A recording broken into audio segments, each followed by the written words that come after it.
কথা মনে রাখতে হবে, হেফাজতে ইসলামের জন্ম এবং উত্থান হয়েছিল আল্লাহর জমিনে আল্লাহর পয়গম্বরের ইজ্জতের হেফাজতের ঘোষণা নেওয়ার জন্য। আল্লাহর পয়গম্বরের ইজ্জতের উপর আক্রমণকারী আমার নবীর উপর কটূক্তিকারীর জন্য সর্বোচ্চ শাস্তি মৃত্যুদণ্ডের আইন তৈরির দাবি নিয়ে আমরা বলতে চাই, এই বাংলাদেশে আমার নবীকে নিয়ে আর কোন কটূক্তিকারীকে আমরা দেখতে চাই না। যদি আমার নবীর ইজ্জতের উপর আর কোন আঘাত করা হয়, আমরা বরদাস্ত করব না।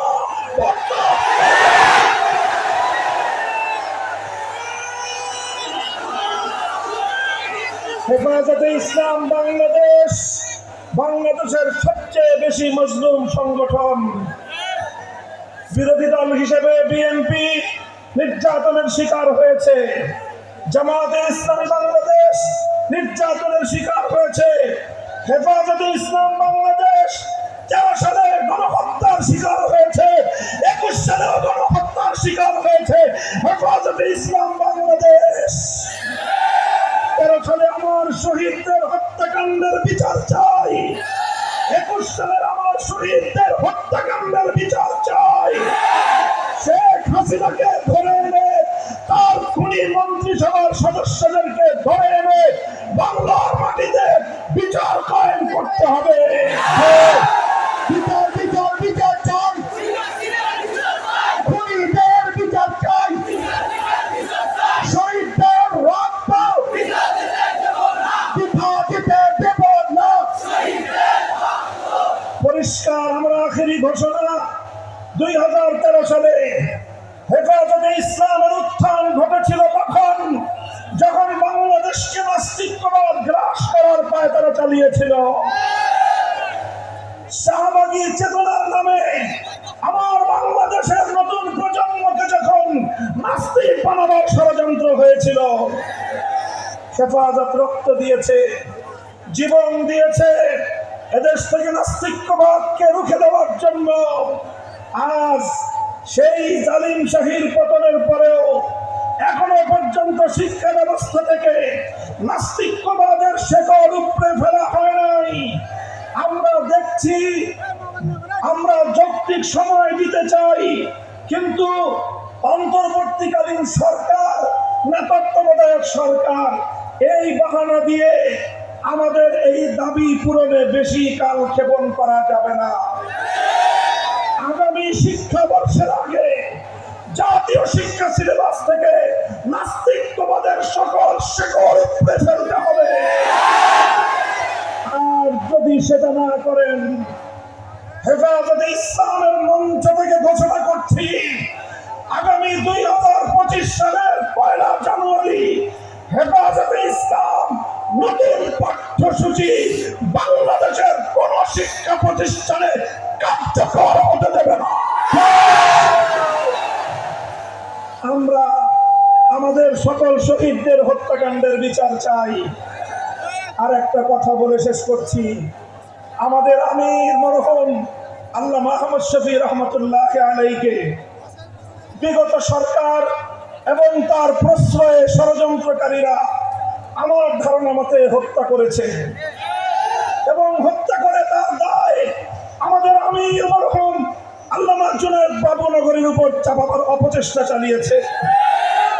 এরপরে আমাদের মরহুম মহাসচিব আল্লামা নূর হোসেন কাসেমীকে ষড়যন্ত্রমূলকভাবে তারা হত্যা করেছে।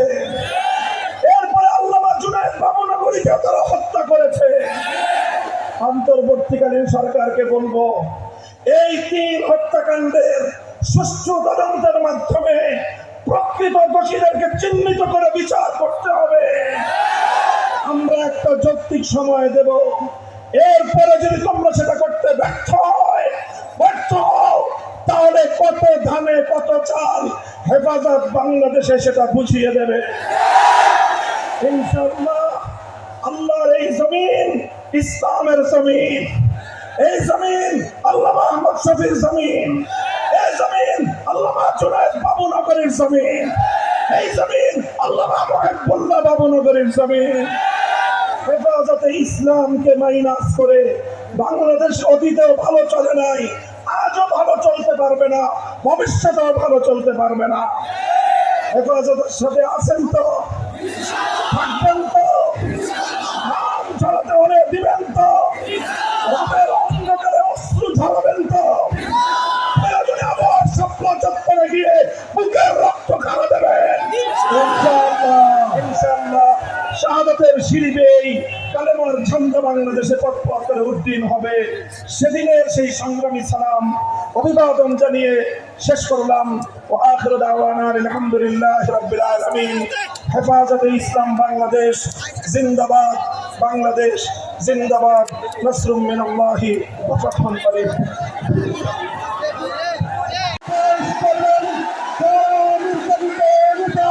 বিশিষ্ট আলেমে দ্বীন শাইখুল হাদিস ইবনে শাইখুল হাদিস আল্লামা মামুনুল হক।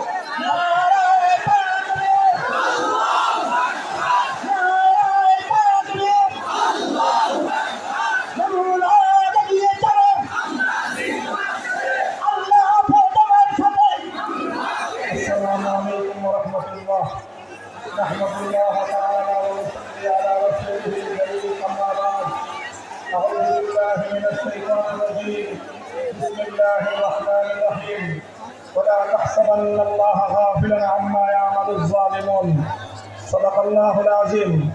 হেফাজতে ইসলাম বাংলাদেশ রংপুর শাখা কর্তৃক আয়োজিত আজকের এই মহাসম্মেলনে উপস্থিত হেফাজতে ইসলাম বাংলাদেশের সংগ্রামী মহাসচিব, উপস্থিত কেন্দ্রীয় নেতৃবৃন্দ, বিভাগীয় জেলা নেতৃবৃন্দ, সমবেত সংগ্রামী তাওহীদি জনতা, সংক্ষিপ্ত কয়েকটি কথা। প্রথম কথা হলো এই, হেফাজতে ইসলাম বাংলাদেশ সম্প্রীতি চায়, শান্তি চায়। যারা বিগত সময়ে আওয়ামী লীগের পোশাক পরে আওয়ামী লীগের কর্মী হয়ে রাতের বেলায় কালনাগিনী হয়ে সংখ্যালঘুদেরকে ছোবল মেরেছিল, দিনের বেলায় ওঝা হয়ে থাকতে এসেছিল, 5ই আগস্টের পর আওয়ামী লীগের সেই সংখ্যালঘু নির্যাতনের নাটক বন্ধ হয়ে গিয়েছে। এজন্য হেফাজতে ইসলাম বাংলাদেশ ঐতিহাসিক দায়িত্ব আর কর্তব্য পালন করেছে। হেফাজতে ইসলাম বাংলাদেশ সম্প্রীতির বাংলাদেশ চায়। হেফাজতে ইসলাম সাম্প্রদায়িক সম্প্রীতি চায়, কোনো দাঙ্গা হাঙ্গামা চায় না। তবে একটা কথা মনে রাখতে হবে, হেফাজতে ইসলামের জন্ম এবং উত্থান হয়েছিল আল্লাহর জমিনে আল্লাহর পয়গম্বরের ইজ্জতের হেফাজতের ঘোষণা নেওয়ার জন্য।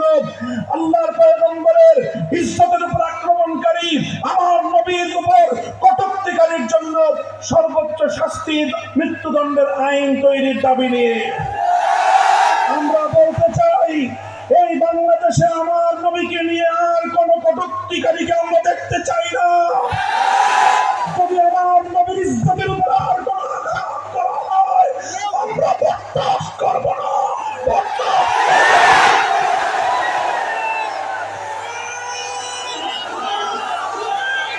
হেফাজতে ইসলাম বাংলাদেশ বাংলাদেশের সবচেয়ে বেশি মজলুম সংগঠন। বিরোধী দল হিসেবে বিএনপি নির্যাতনের শিকার হয়েছে, জামায়াতে ইসলামী বাংলাদেশ নির্যাতনের শিকার হয়েছে, হেফাজতে ইসলাম বাংলাদেশ 13 সালে গণহত্যার শিকার হয়েছে, 21 সালেও গণহত্যার শিকার হয়েছে হেফাজতে ইসলাম বাংলাদেশ। 13 সালে আমার শহীদদের হত্যাকাণ্ডের বিচার চাই, 21 সালের আমার শহীদদের হত্যাকাণ্ডের বিচার চাই। শেখ হাসিনাকে ধরে এনে তার খুনি মন্ত্রিসভার সদস্যদেরকে ধরে এনে বাংলার মাটিতে বিচার কায়েম করতে হবে। বিচার বিচার বিচার চাই, খুনিদের বিচার চাই, শহীদদের রক্ত বৃথা যেতে দেব না। পরিষ্কার আমরা আখেরি ঘোষণা, 2013 সালে হেফাজতে ইসলামের উত্থান ঘটেছিল তখন, যখন বাংলাদেশকে নাস্তিকবাদ গ্রাস করার পায়তারা চালিয়েছিল। শাহবাগী চেতনার নামে আমার বাংলাদেশের নতুন প্রজন্মকে যখন নাস্তিক বানাবার ষড়যন্ত্র হয়েছিল, হেফাজত রক্ত দিয়েছে, জীবন দিয়েছে এদেশ থেকে নাস্তিক্যবাদকে রুখে দেওয়ার জন্য। আজ সেই জালিম শাহীর পতনের পরেও এখনো পর্যন্ত শিক্ষা ব্যবস্থা থেকে নাস্তিক্যবাদের শেকড় উপড়ে ফেলা হয় নাই।